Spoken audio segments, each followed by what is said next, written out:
I'm a born educator. I've always loved teaching, and I've never felt my classroom was big enough. And so the more I can understand human behavior, the more we can do a better job of improving relationships with the public and making sure that we're all working together to solve our problems. So I just want the largest classroom I can get. I started coming across the research that they had on what's called concealed fertility and why humans, among some other primates, do not obviously display fertility, and I thought that was fascinating.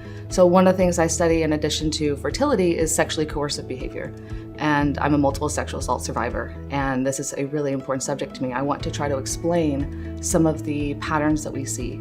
For example, you have a higher rate of conception from rape than you do a one-night stand, and that suggests some sort of biological factor. And so I'm trying to understand this more so that I can do a better job of helping to prevent sexual assault and that we as a society can better address these problems.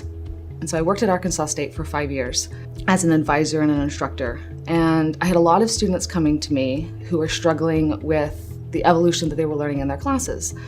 And I created a lecture on science and religion that I started giving to my students outside the classroom, entirely bonus opportunity. Here, let's address some of these issues. When science challenges us in ways that we don't anticipate, how far do we go with artificial intelligence? What does nanotechnology say about human society? Where do we find these lines? How can we better address these ideological problems that people face?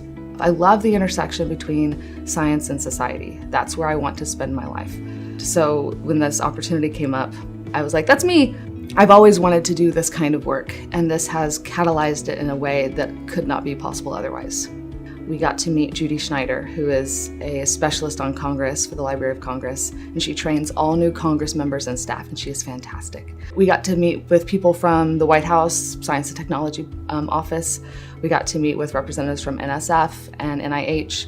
We got to learn about all the different ways that scientists can interact in the federal government. There's a misconception that people are antagonistic towards science or are not supportive of science and research, but as we found out, that's not the case. 80 to 90% of all people support science and science research. And so there are actually other problems that come into play when it comes to science funding. And those go back to those larger ideological type questions. You may disagree with somebody's politics, but they genuinely believe that they're doing the right thing. So if you want to make progress, if you want to build allies, if you want to progress, if you want to make society better, you always have to presume that they're doing the best they can. And you need to meet them where they are. I wanted to be able to work with the public, but what else can I do other than write blogs or create a Facebook page that advocates for science? In my limited capacity, what else is there? How can I get access? This gave me access. I got training in how to work with politicians. I got training in how to work with staffers.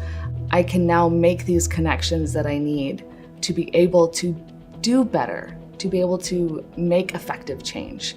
It gave me things that I couldn't get otherwise and will undoubtedly change my life. Already has, actually, in several ways.